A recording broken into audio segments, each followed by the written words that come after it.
નમસ્કાર વિદ્યાર્થી મિત્રો, કેમ છો? મજામાં ને? ઓકે, ચાલો આપણે રીકેપમાં એવું કહેવાનું છે ખાસ, કારણ કે ગયે વખતે આલ્ડીહાઇડ અને કીટોનની કેન્દ્રાનુરાગી યોગશીલ પ્રક્રિયા આપણે ભણ્યા હતા, રાઈટ?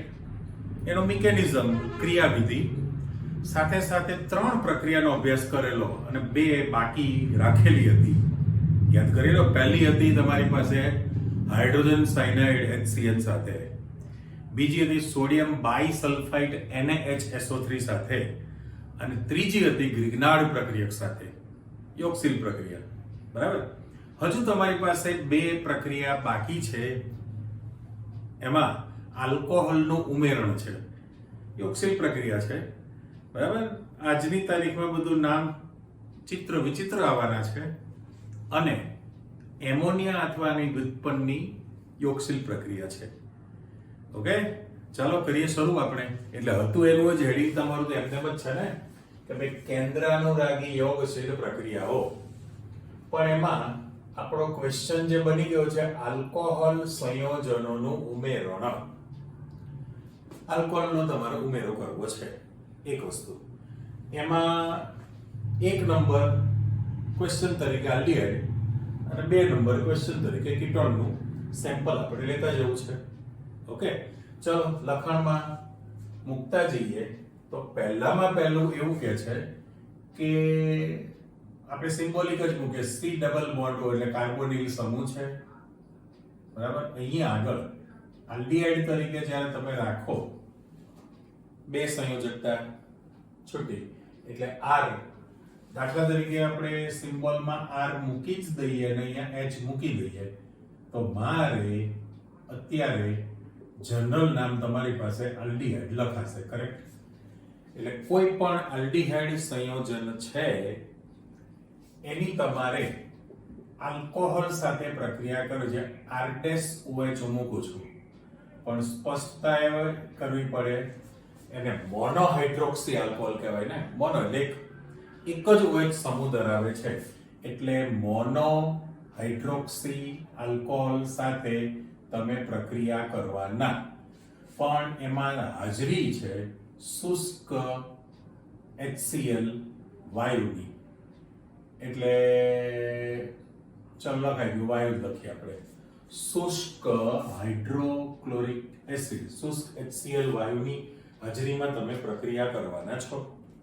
તો છે એ પ્રમાણે મારે તો અહીંયા ડેલ્ટા માઇનસ અને ડેલ્ટા પ્લસ મૂકી દેવાનું છે. ધ્રુવીય પ્રકૃતિ છે. હવે આ તમે જોડાણ કરવાના છો, પણ થિયરી પ્રમાણે આપણે જાણી લીધું છે કે બે આ દ્વિબંધનું ઇલેક્ટ્રોન યુગ્મ ક્યાં જશે? ઓક્સિજન પર જશે. એટલે અહીંથી આ જે બોન્ડ બ્રેક થવાનો છે, બરાબર? તો H જે છે એ H નું સ્થળાંતર તમે ક્યાં કરવાના છો? ઓક્સિજન પર કરવાના છો. તો જે મધ્યવર્તી નિપજ તમારી પાસે બનવાની છે એને હું ચોરસ કૌંસ આપી દઉં. બરાબર? 2 કલરનો આપણે ઉપયોગ કરીએ છીએ. તો સૌથી પહેલું આ છે એમ લખાણ આપો કે ભાઈ R. જો R પછી આ C અને H. હવે C ને જરા આપણે આમ લાઈનિંગ મૂકી દો. એટલે આલ્ડીહાઇડ તમે જે સભ્ય રાખેલું છે, નામ નહીં, ખાલી આલ્ડીહાઇડ જનરલ સૂત્ર, એની મોનોહાઇડ્રોક્સી આલ્કોહોલ સાથે પ્રક્રિયા કરો છો. ઓકે, તો R અને C. અને હવે તમે જે જોડાણ કરવાના છો એમાં O સાથે તમે H આપવાના છો. દાખલા તરીકે O ને H અહીંયા આપી દો, ફાઇનલ. અને બાકીનું O અને R' અહીંયા મૂકવામાં આવે. તો અત્યારે જે સભ્ય બન્યું છે કે આ આલ્કાઇલ અને ઓક્સિજન છે, તો આલ્કોક્સી અને OH એટલે આલ્કોહોલ તો કહેવાય છે ને. એટલે જનરલ નામ તમારી પાસે આલ્કોક્સી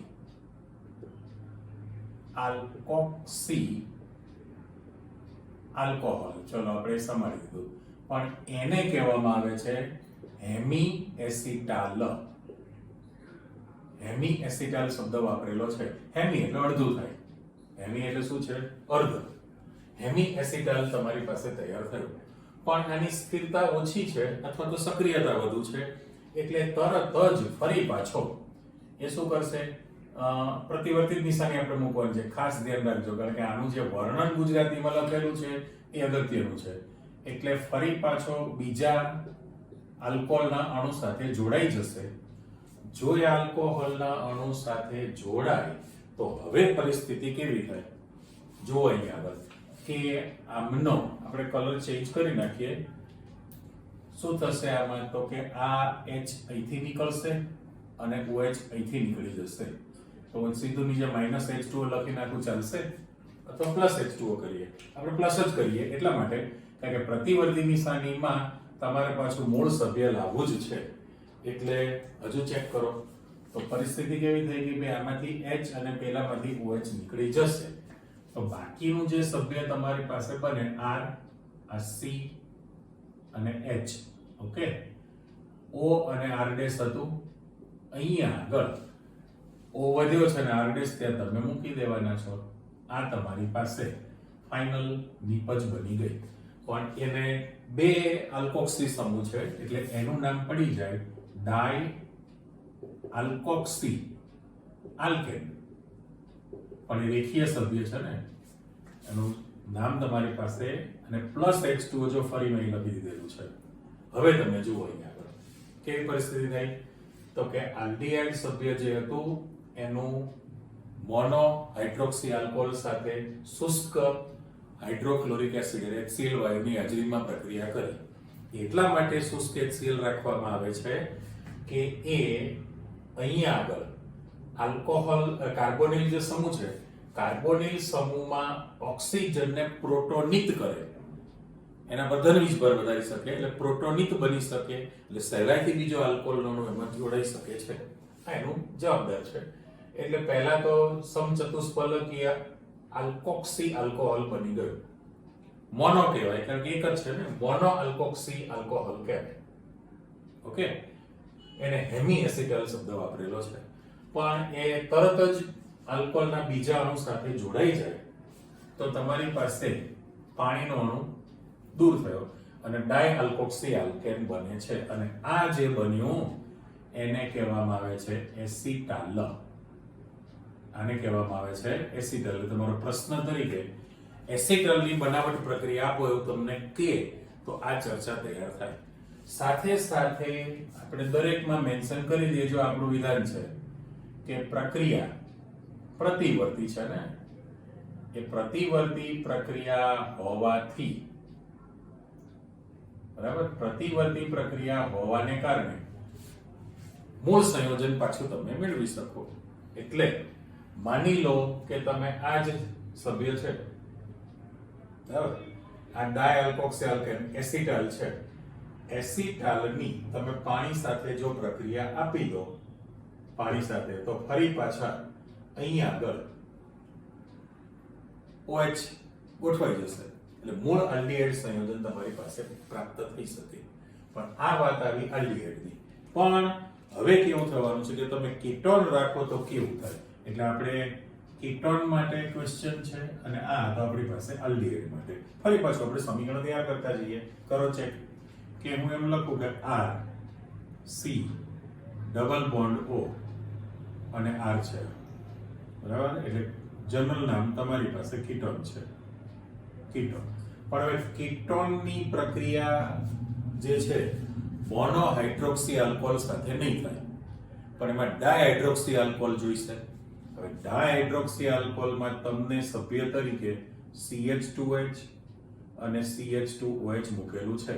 તો આનું નામ તો તમને ખબર જ છે, ઇથિલિન ગ્લાયકોલ કહેવાય ને, ઇથિલિન ગ્લાયકોલ. અથવા એનું IUPAC નામ લખવું હોય તો 2 કાર્બન ઇથેન 1,2 ડાયોલ લખ.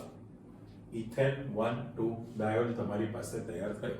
પણ આમાં કેવું થશે તો આપણે નિશાની નીચે લખવી જ છે કે બે આ જો પ્રક્રિયા તમે નીચે ઉતારશો તો એમાં પ્રતિવર્તી પ્રક્રિયા કરીએ. હવે એમાં આમાંથી O નીકળે અને આમાંથી બંને H આપણે કાઢી નાખીએ તો પાણીનો અણુ દૂર થશે, બરાબર. એટલે એને હું પ્લસ કરીને H2O મૂકી દઉં અને બાકીનું જોડાણ કરો તો R C, આ કાર્બન છે, અહીંયા R, C ને જો આપણે લાઇનિંગ આપી દઈએ અને હવે આમાં ઉલટું જોડાણ થશે, O થશે, બરાબર?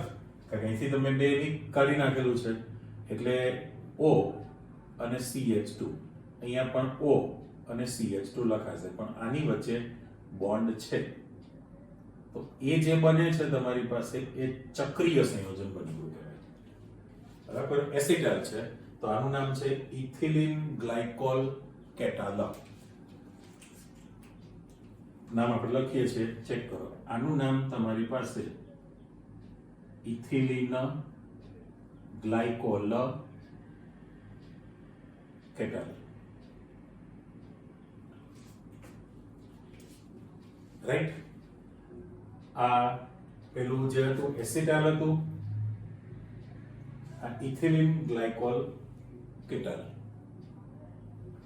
નિપજ તરીકે બને, પણ એ જે બંધારણ છે એ કેવું થયું કહેવાય, ચક્રીય છે, અને પેલું હતું એ મુક્ત શૃંખલા ધરાવતું આલ્કેન છે. હવે આ પ્રતિવર્તી તમે જે પ્રક્રિયા કરેલી છે, જો તમે આ જ પ્રક્રિયાને રિવર્સ જવા દો, માની લો તમે એરો પાડ દો પાછું જોવાનું, જો આની સાથે પ્રક્રિયા કરે તો સીધી સરળ વસ્તુ છે, પાછું તમારી પાસે અહીંથી CH2O ને H આપી દો, CH2O ને H આપી દો, એટલે ઇથિલિન ગ્લાયકોલ પાછો બની જશે અને ઓપ્શન ત્યાં ગોઠવાઈ જાય એમનેમ જ, એટલે પાછો તો એમને કીટોન મળી જશે. એટલે કીટોન ની અંદર જ્યારે પ્રક્રિયા કરો તો યાદ રાખો કે મોનો હાઇડ્રોક્સી આલ્કોહોલ સાથે ન કરે, એ ડાયહાઇડ્રોક્સી આલ્કોહોલ સાથે જ પ્રક્રિયા કરે. ઇથિલિન ગ્લાયકોલ સાથે પ્રક્રિયાને આપી દીધી એટલે ઇથિલિન ગ્લાયકોલ કેટાલ તમારી પાસે બની જાય. પણ એ ફરી પાછું ખનિજ એસિડ સાથે પ્રક્રિયા તો કરો અથવા તો પાણી સાથે પ્રક્રિયા આપો તો પ્રતિવર્તી પ્રક્રિયા હોવાને કારણે મૂળ કીટોન સંયોજન તમારી પાસે પાછું આવે. એવી જ રીતે અહીંયા પણ તમારી પાસે મૂળ આલ્ડીહાઇડ સંયોજન પાછું આવે છે. એટલે આ આલ્કોહોલનો જે ઉમેરો થયો એ માહિતી આવી. આ જનરલ છે એમાં તમારે સભ્ય તરીકે મૂકી દો કોઈ પણ આલ્ડીહાઇડ જે છે અહીંયા CH3 મૂકી દો તો ઇથેનોલ છે, ઇથેનોલ અહીં તમે મૂકો તો એના પ્રમાણે CH3OH મૂકેલું હોય તો બધા સભ્યો મૂકતા તમે ગોઠવણી કરી શકો. ઓકે, એટલે તમને ઉદાહરણ આપ્યું નથી, જનરલ સમીકરણ આપેલું છે. ચલો વધો આગળ. પછીનું છે દુનિયા મોટી છે તમારી, આખું બળ ભરીને. એમાં શું કહે છે તો કે NH3 એમોનિયા અને એમોનિયાની ઉત્પન્ન થયેલી વ્યુત્પન્ન, એટલે NH3 પોતે અને એમોનિયાના વ્યુત્પન્નોનું ઉમેરણ તમારે સમજાવવું છે. આપણો પાછો અલગ ક્વેશ્ચન છે, રાઈટ? તો એમાં કેવી રીતનું થશે એ અલગ અલગ પ્રકારની પ્રક્રિયા છે. આપણે એક જનરલ સમીકરણ વિચારી લો. તો જનરલ સમીકરણમાં તમને એવું કહે છે કે સીધી જો તમે એમોનિયા સાથે પ્રક્રિયા કરો તો કોઈ પ્રશ્ન છે નહીં, પણ એમોનિયાની વ્યુત્પન્ન, હવે તેની વ્યુત્પન્ન તરીકે જ્યારે તમે લખશો તો આપણે એક જનરલ ઇક્વેશન ચેક કરો કે ભાઈ C ડબલ બોન્ડ O મૂકી દો, આ કાર્બોનિલ સમૂહ છે અને આ બે સંયોજકતા છે, એટલે હવે આલ્ડીહાઇડ અને કીટોન બંને માટે સાચું છે. ઓકે, એમોનિયાની બદલે તમે એક હાઇડ્રોજનનું વિસ્થાપન કરી નાખો તો H2N લખાય અને એક હાઇડ્રોજન જતો રહેશે, ત્યાં હું Z જોડી દઉં છું.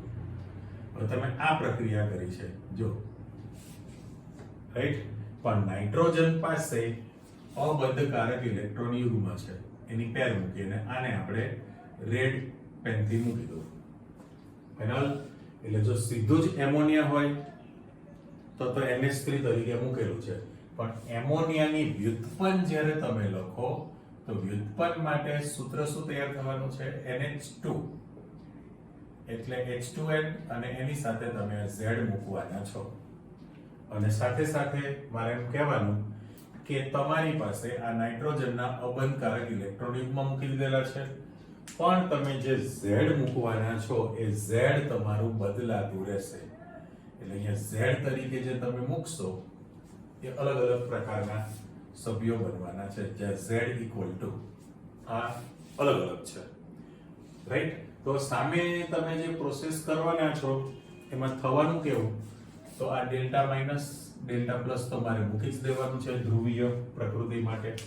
પણ જ્યારે બંધ શિફ્ટ થશે, અહીંયા આગળ જ્યારે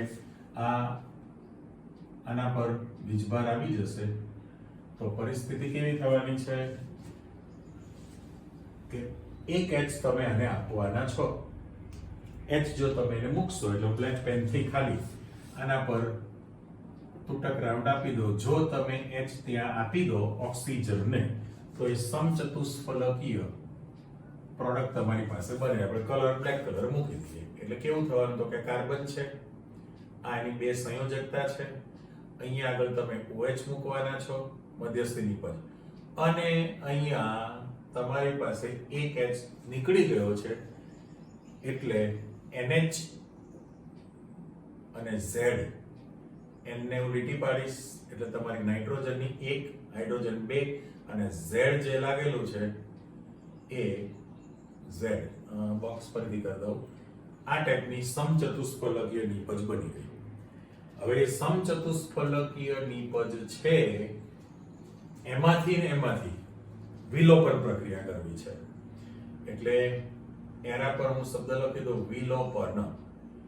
વિલોપનનો અર્થ એવો, વિલોપનનો જે અર્થ છે કે OH અને H બંને કાઢી નાખીએ એટલે જો તમે આમાંથી OH ને કાઢી નાખો અને આમાંથી H ને જો તમે કાઢી નાખો તો ફાઇનલ નિપજ તરીકે કેવું બનશે? વિલોપનની પ્રક્રિયામાં આપણે જનરલ સમીકરણ ઉપર જ લખ્યું છે આ વિલોપન એટલે પ્લસ H2O તો આપી દઉં આ H2O અને હવે જે તમારી પાસે વધ્યું છે એમાં C આ કાર્બન એની બે સંયોજકતા છે, H નીકળી ગયો છે એટલે તરત જ ડબલ બોન્ડ એન થઈ જશે અને એની સાથે આ Z હોવાનો. ઓકે, ચલો આમ એરો સરખો આપી દઉં. હવે મારે નીચે બ્લેક પેન થી નામકરણ કરવું છે તો પહેલું જે છે એ C ડબલ બોન્ડ O છે એટલે આલ્ડીહાઇડ અથવા કીટોન કોઈ પણ હોઈ શકે તો બંનેમાં કાર્બોનિલ સમૂહની હાજરી છે જ. ઓકે, પેલું જે મૂકેલું છે હવે આમ એક્ચ્યુઅલી મારે એક શબ્દ કહેવો પડે. પહેલી વસ્તુ કે સંઘનન પ્રક્રિયા, આમ પોલિમરમાં ડિટેલમાં આવશે પોલિમર ચેપ્ટરમાં કે બે જુદા જુદા પ્રકારના અણુઓ એકબીજા સાથે સંયોજાય જોડાય તો પ્રક્રિયા દરમિયાન એ બંને જોડાઈને બને ત્યારે એ પ્રક્રિયા દરમિયાન જો એમાંથી પાણીનો અણુ દૂર થતો હોય તો એને સંઘનનની પ્રક્રિયા થઈ કહેવાય. અત્યારે પાણીનો અણુ દૂર થયું, વિલોપન એટલે દૂર થયું. પણ પોલિમરમાં તમારી પાસે એમ કહે છે કે બે જુદા જુદા પ્રકારના અણુઓ જોડાય ત્યારે પાણીનો અણુ દૂર થાય અથવા તો આલ્કોહોલનો અણુ દૂર થાય અથવા તો એમોનિયાનો અણુ દૂર થતો હોય તો એ પ્રક્રિયાને સંઘનનની પ્રક્રિયા કહેવાય. એટલે આપણી પાસે પેલો જે નિપજ તૈયાર કરેલી છે એ સંઘનિત નિપજ કહેવાય. બરાબર, આ જે છે એ મધ્યવર્તી સંયોજન બનેલું હતું. આ સંઘનિત નિપજ તૈયાર થયેલી કહેવાય કારણ કે પાણીનો અણુ દૂર થઈને બનેલું છે તો આને સંઘનિત પ્રક્રિયક કહી શકાશે. હવે સંઘનિત પ્રક્રિયકમાં પણ આ તમારો Z બદલાતો રહેશે એટલે આપણે જનરલ સમીકરણ તમારી પાસે આપી દીધેલું છે. ફરીથી કે આલ્ડીહાઇડ અથવા કીટોન બંનેમાં જે કાર્બોનિલ સમૂહ છે એ કાર્બોનિલ સમૂહ સાથે તમે કાં તો એમોનિયા નો અણુ ઉમેરશો અથવા તો એમોનિયાની બનેલી કોઈ પણ નિપજ જેને વ્યુત્પન્ન કહીએ છીએ. હવે એ વ્યુત્પન્નને સાંકેતિક ભાષામાં આ રીતનું આપેલું છે, Z તમારો બદલાશે. તો યોગશીલ પ્રક્રિયા થઈ અને મધ્યવર્તી સમચતુષ્ફલકીય નિપજ બની છે પણ એમાં વિલોપનની પ્રક્રિયા એટલે પાણીનો અણુ દૂર થયો, સંઘનન પ્રક્રિયા પણ થઈ છે અને બાકીનું જે બનેલું છે સંઘનિત નિપજ બનેલી કહેવાય. આ પ્રકારની પ્રક્રિયા બને એ પણ કેન્દ્રાનુરાગી યોગશીલ પ્રક્રિયા જ બનેલી છે. પણ હવે અહીંયા આગળ પાઠ્યપુસ્તકમાં કોષ્ટક આપેલું છે, કોષ્ટકમાં બહુ સમજણ પડતી નથી એટલે હું તમને સીધું ઉદાહરણ આપીને જ આપણે આગળ વધવું છે. સમજાવીશું એક ક્વેશ્ચન, એમાં H કાઢીને CH3 મૂકી દો એટલે તમારું કીટોનનું ઉદાહરણ બની જશે, રાઈટ? તો પહેલામાં પહેલું આ તમારો જે નવો ક્વેશ્ચન તૈયાર થશે એમાં એવું કરીએ છીએ CH3 C double bond O અને H હું સભ્ય તરીકે પેટી મૂકી દીધી, મેં ઇથેનોલ રાખેલું છે. હવે ઇથેનોલની જે પ્રક્રિયા છે, સંઘનનની પ્રક્રિયા, એ પ્રક્રિયા એસિડ ને ઉદ્દીપક તરીકે રાખીને કરવામાં આવે. એટલે જો એસિડ ને ઉદ્દીપક તરીકે રાખીને પ્રક્રિયા કરો તો પહેલામાં પહેલું કે ડેલ્ટા માઇનસ ડેલ્ટા પ્લસ તમારી પાસે ધ્રુવીય પ્રકૃતિ છે. આખા પ્રશ્નમાં કશું જ નહીં, સીધું વિલોપન. પેલું જે મધ્યસ્થી નિપજ તમને સમજૂતી માટે મૂકેલી છે કે ભાઈ આવી રીતે મધ્યવર્તી સમચતુષ્ફલકીય બને પછી વિલોપન થઈને ફાઇનલ નિપજ છે. હું તમને જે સેમ્પલ આપું છું એમાં સીધી સંગણિત નિપજ જ લખવી છે આપણે. એટલે એસિડ પ્રક્રિયાને ઉદ્દીપિત કરે, બરાબર? એટલે એસિડની હાજરીમાં તમે અલગ અલગ પ્રક્રિયા કરવાના છો. ઓકે, તો એમાં જે પ્રક્રિયકોના જે તમારી પાસે નામ આવવાના છે એ નામમાં પહેલામાં પહેલું આપણે એમોનિયા લખવું છે, NH3, બરાબર? એમોનિયા સાથેની પ્રક્રિયા. હું નંબર પણ આપતો જઈશ, 1 નંબર એમોનિયા સાથે. પછી વિસ્થાપિત નિપજમાં એક હાઇડ્રોજન કાઢી નાખું તો તમારી પાસે CH3NH2 થઈ જશે. તો મિથાઇલ એમાઇન એ એમોનિયાની વિસ્થાપિત નિપજ થઈ ગયા, એટલે વ્યુત્પન્ન થઈ કહેવાય. પછી તમારી પાસે જે નામ આવશે એમાં 3 નંબર, નંબરિંગ પણ સાથે સાથે આપતો જાઉં છું અને તમે જોડાણ કરશો, એક જ સરખી પ્રોસેસ. હવે નામ બધા નવા આવશે. તો પહેલામાં પહેલું તમારી પાસે હાઇડ્રોક્સિલ એમાઇન, ગુજરાતી પણ લખીશું, હાઇડ્રોક્સિલ એમાઇન. તો એનું તમારી પાસે જે સૂત્ર બનવાનું છે NH2OH બને. NH2OH ખાસ જુઓ. દાખલા તરીકે તમે NH4OH લખો તો એમોનિયમ હાઇડ્રોક્સાઇડ બોલીએ ને, એ ઉલટું છે. હાઇડ્રોક્સિલ એમાઇન NH2OH છે. ઓકે, પછી તમારી ચોથી પ્રક્રિયા હાઇડ્રેઝિન છે. પહેલા નામ જોઈ લો. હવે હાઇડ્રેઝિન કોને કહીએ છીએ? તો સભ્ય NH2NH2. આ પ્રક્રિયકનું સૂત્ર છે NH2NH2 હાઇડ્રેઝિન છે. ત્યાર પછી પાંચમી પ્રક્રિયા રિંગ ઉપર આને મૂકી દેવું છે તો એનું નામ પડી જાય ફિનાઇલ હાઇડ્રેઝિન. ફિનાઇલ હાઇડ્રેઝિન મેં શબ્દ આપેલો છે. ઓકે, તો સૂત્ર શું બનશે તમારી પાસે? આ જ રીતે NH2 NH થાય અને એની સાથે બેન્ઝીનની રિંગ છે, NH2 NH બેન્ઝીનની રિંગ. હવે એની જગ્યાએ C6H5 પણ લખે, PH પણ લખી શકાય. ત્યાર પછી છઠ્ઠી પ્રક્રિયા છે, સૂત્ર આપી દઉં તમને. આ જ રીતે 2,4-ડાયનાઇટ્રોફિનાઇલ હાઇડ્રેઝિન છે. નામ પહેલા જુઓ, 2,4-ડાયનાઇટ્રોફિનાઇલ હાઇડ્રેઝિન. ફિનાઇલ હાઇડ્રેઝિન. હવે ઉલટું સૂત્ર આપણે કરી નાખીએ છીએ, અથવા તો આ રીતે લખો તો પણ વાંધો નથી. આ બેન્ઝીનની રિંગ છે, આ NH છે અને NH2 છે, રાઈટ?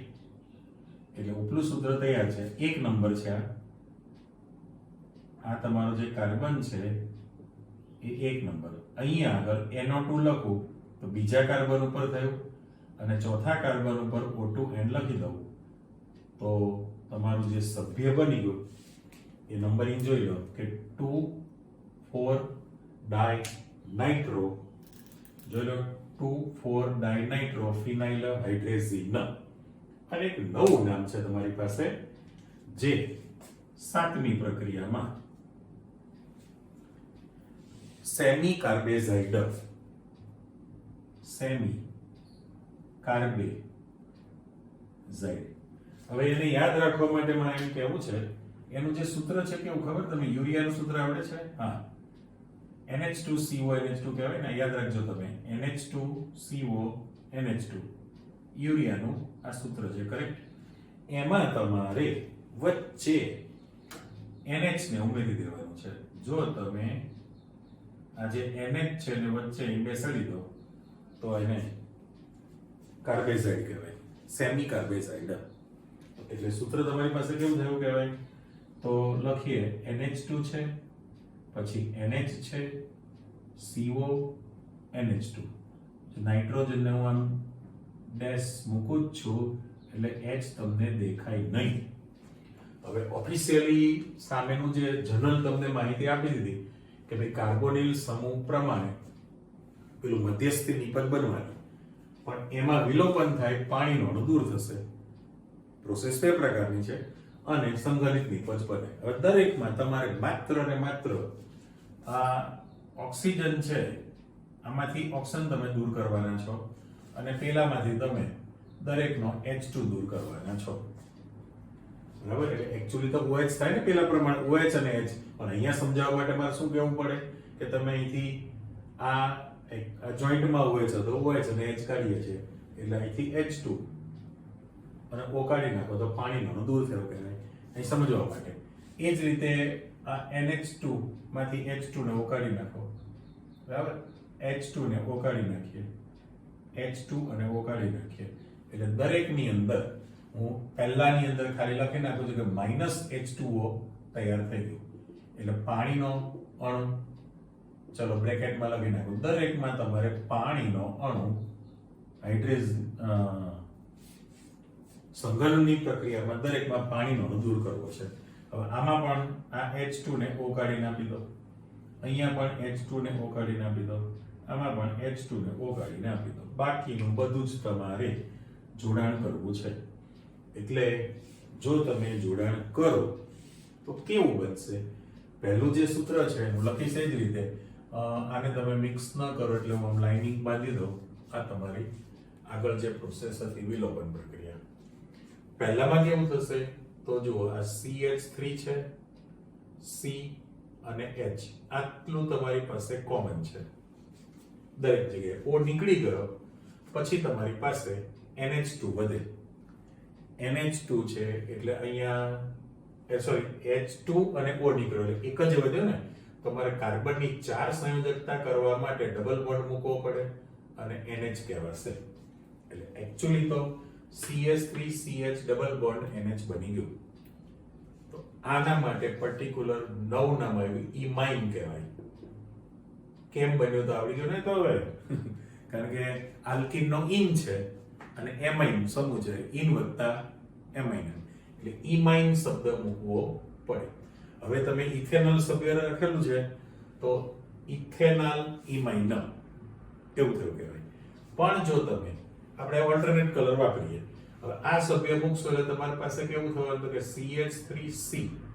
ઓકે, આ H છે અહીંયા આગળ, H2 નીકળી ગયો તો તમારી પાસે N વધશે એટલે આ ડબલ બોન્ડમાં મારે મૂકી દેવાનું છે અને પછી CH3 મૂકી દો તો આ વિસ્થાપિત નિપજ બની ગઈ ને. તો આને કે આ વર્ગીકરણ પ્રમાણે N મિથાઇલ ઇથેન એમાઇન, ઇથેનામાઇન શબ્દ બન્યો એટલે ઇમાઇન થયો ને. તો આ જે બને છે એને બીજું નામમાં સ્કિફ પ્રક્રિયક પણ કહેવામાં આવે છે. સ્કિફ પ્રક્રિયક. ઓકે, એક નવું નામ મેં આપી દીધું. અને એને જનરલ કહેવો હોય તો ઇમાઇન વ્યુત્પન્ન તૈયાર થયેલી કહેવાય. ઇમાઇન ની બનેલી વ્યુત્પન્ન છે. ઓકે, સાથે સાથે એટલે તમે અહીંયા આગળ હું પાછું લાઇનિંગ પાડી દઉં છું. આ પહેલું બીજું મિક્સ ન કરો એટલા માટે હું ખાના તૈયાર કરી દઉં. ચાલો, જે પ્રક્રિયા તમે કરશો એકબીજામાં મિક્સ ન થાય એટલે મેં લાઇનિંગ પાડી દીધી. કરેક્ટ? ચલો હવે બનાવો ફરી પાછું. તો હાઇડ્રોક્સિલ એમાઇન છે, હાઇડ્રોક્સિલ એમાઇન. એના સભ્યમાં આપણે ઓલ્ટરનેટ કલર ફરી પાછું બ્લુ લઈ લો એટલે સૂત્ર પ્રમાણે મારે CH3C અને H આટલું મૂકી જ દેવાનું છે. ઓકે, નીકળી ગયો એટલે તમારી પાસે ડબલ બોન્ડ N આવશે, ડબલ બોન્ડ N અને NH2. તો આ જે નિપજ બની છે હાઇડ્રોક્સિલ એમાઇન છે, હાઇડ્રોક્સિલ એમાઇન. એમાંથી જે નિપજ બની આપણે આ લઈએ છે ને 3 નંબર, સોરી 3 નંબરમાં H2 ડબલ બોન્ડ N અને OH છે. અહીંયા આગળ આપણી પાસે ડબલ બોન્ડ N અને OH છે. તો અહીં ફરી ચેક કરો કે ભાઈ હાઇડ્રોજનની 1, ઓક્સિજનની 2, નાઇટ્રોજન 3 અને કાર્બનની 4 સંયોજકતા પૂર્ણ થઈ ગઈ. આ જે નિપજ બની એને ઓક્સાઇન નિપજ કહેવામાં આવે. ઓક્સાઇન શબ્દ કીધો છે. આગળ તમારે એનું નામ મૂકવાનું છે ઇથેનોલ ઓક્સાઇડ અથવા એસિટાલ્ડિહાઇડ ઓક્સાઇડ પણ શબ્દ વાપરી શકાય. હવે આવે હાઇડ્રેઝિન. તો હાઇડ્રેઝિનમાં હમણાં ઉપર લખ્યું હોય તો CH3C અને H આ ડબલ બોન્ડ N આટલું તો તમારી પાસે કોમન છે જ ને. અને પછી H2 નીકળી ગયો એટલે અહીંયા NH2 તૈયાર થશે. તો ખાલી હાઇડ્રેઝિન છે ને તો અહીંયા હાઇડ્રેઝોન શબ્દ લાગી જાય. પણ આગળ તમારી પાસે નામ છે જ. ઓકે, વિચિત્ર નામ આવ્યું ને. જો હાઇડ્રોક્સિલ એમાઇડ રાખવામાં આવે તો ઓક્સાઇડ નિપજ બને ઇથેનોલ ઓક્સાઇડમાં, એસિટાલ્ડિહાઇડ ઓક્સાઇડમાં. હાઇડ્રેઝિન રાખવામાં આવે તો ઇથેનોલ હાઇડ્રેઝોન અથવા તો એસિટાલ્ડિહાઇડ હાઇડ્રેઝોન પણ કહેવાય.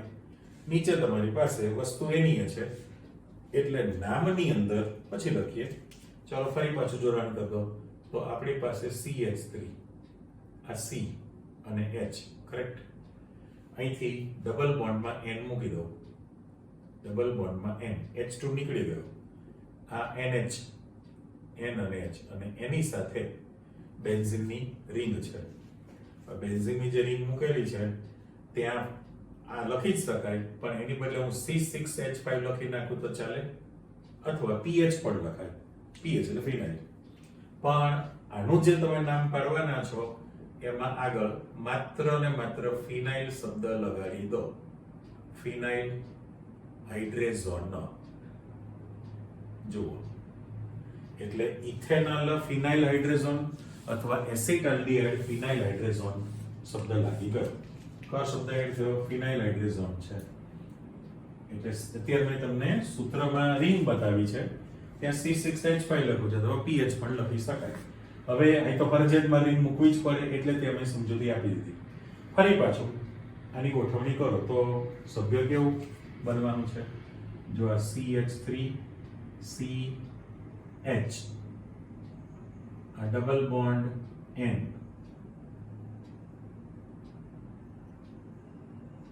ચલો ચેક કરો. આ તો એમને જ ઓ નીકળી ગયો છે ડબલ બોન્ડ N. ફરી પાછું તમારી પાસે NH ત્યાર પછી બેન્ઝીનની રિંગ ત્યાં તો દોરવાની છે ને મારે. અને તમારી પાસે બીજા કાર્બન ઉપર NO2 છે અને ચોથા કાર્બન ઉપર NO2 છે. એટલે અહીંયા આગળ દાખલા ઉપર લખો, નીચે લખો. અહીંયા હું O2N આપી દઉં એટલે NO2 તૈયાર થયું અને અહીંયા પણ NO2 મૂકી દઉં પણ નંબરમાં આ 2 અને આ 4 એટલે હવે આનું નામ તમે પાડો તો ઇથેનોલ 2,4-ડાયનાઇટ્રોફિનાઇલ હાઇડ્રેઝોન. નામની અંદર માત્ર આ બધું જ ઇથેનોલ માત્ર 2,4-ડાયનાઇટ્રો આટલું એડ કર્યું પાછું ફિનાઇલ હાઇડ્રોજન તો ઉપર મુજબ છે જ, ખાલી વચ્ચે ચેક કરી લો સુધારાની અંદર. અને ફરી ઇથેનોલ 2,4-ડાયનાઇટ્રો ફિનાઇલ હાઇડ્રેઝોન અથવા એસિટાલ્ડિહાઇડ કહેવાય. અને સેમી કાર્બેઝાઇડ જે છે એમાં કાર્બેઝોન બની જાય, સેમી કાર્બેઝોન.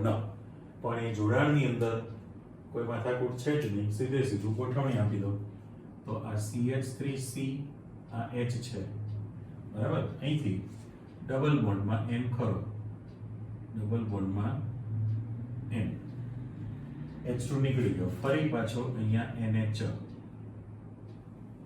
અને CO NH2 કમ્પ્લીટ. તો આને ઇથેનોલ સેમી કાર્બેઝોન, ઇથેનોલ સેમી કાર્બેઝોન શબ્દ લાગી જશે. ચલો મેં આખું એક ઉદાહરણ લઈને તમને સમજૂતી આપેલી છે. હવે તમે આમાં ખાલી જેના પર હું ગ્રીન ચોરસ પેટી મૂકું છું H ને, H જો તમે બદલી નાખો તો આની અંદર H ની નીચે હું લાઇનિંગ પાડી દઉં છું ખાલી લાલ પેનથી.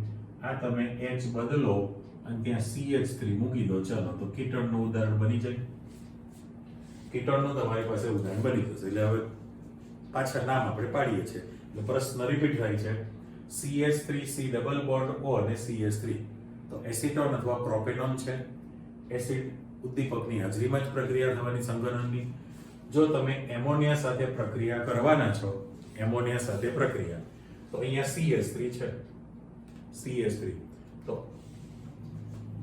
પ્રોપેનોન ઇમાઇન અથવા એસિટોન ઇમાઇન પણ કહી શકાય. ચલો અહીંયા CH3 લાગી જાય તો તમારી પાસે સ્કીપ પ્રક્રિયક છે, એ ઇમાઇન વ્યુત્પન્ન તૈયાર થયેલી કહેવાય, ઇમાઇન વ્યુત્પન્ન છે.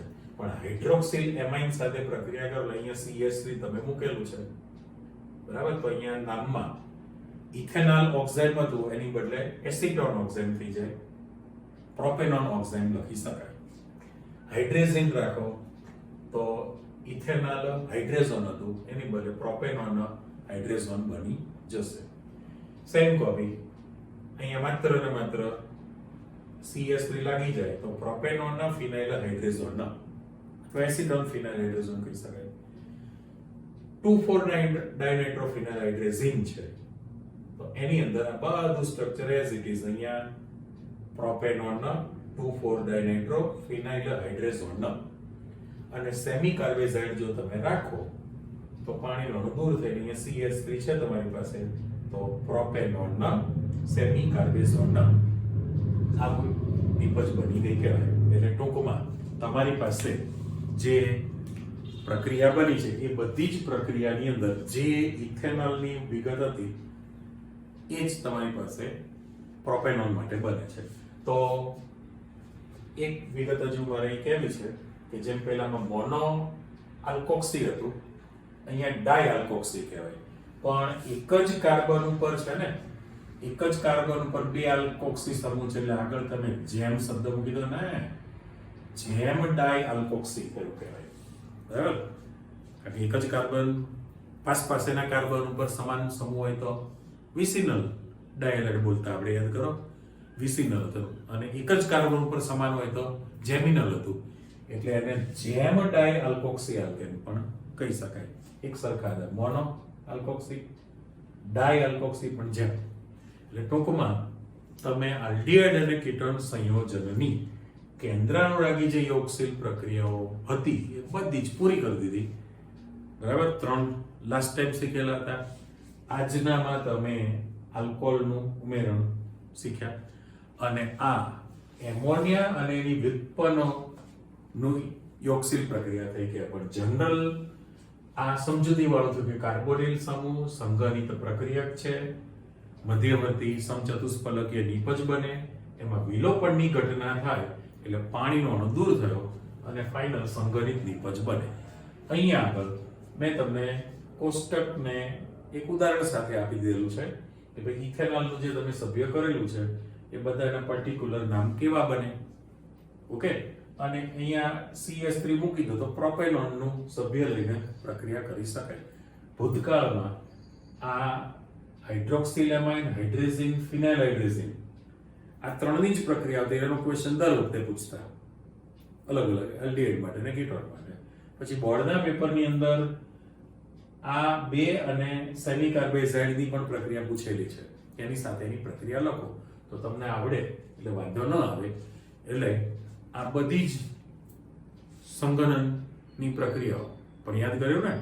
સંગનન કોને કહેવાય કે જુદા જુદા બે પ્રક્રિયક, જો આ પણ પ્રક્રિયક છે, પેલો પણ પ્રક્રિયક છે, એટલે બે અલગ ઘટકો કહેવાય, બરાબર. પછી પેલું રાસાયણિક ગતિકી પ્રમાણે વિચારો કે પ્રક્રિયક ને અવલોકન પ્રક્રિયાથી, એવું નહીં. આ એક પ્રક્રિયક ને પેલો બીજો પ્રક્રિયક છે, એ બંને જણા જોડાઈ ગયા અને એક નિપજ બની, તો પાણીનો અણુ દૂર થયો એટલે એને સંઘનનની પ્રક્રિયા થઈ કે કન્ડેન્સેશન કીધેલું આપણે, ઓકે. એવું પોલિમરમાં પણ ભણવાના છો. અને હવે તમે જે નેક્સ્ટ ટાઈમ શીખશો એ આલ્ડીહાઇડ કીટોનનું રિડક્શન, એમાં અલગ અલગ પ્રકારના પ્રશ્નો બધા આવશે. ઓક્સિડેશનની પ્રક્રિયા, હવે બધી એની રાસાયણિક પ્રક્રિયાઓ ચાલુ થવાની, જે પ્રશ્ન તરીકે પેપરમાં પૂછાતી રહેતી હોય છે, ઓકે. એટલે આટલો ટોપિક તૈયાર કરી નાખો. નેક્સ્ટ ફરી પાછું નવું લઈને આવીએ, આગળ વધીશું, ઓકે. આવજો, બાય.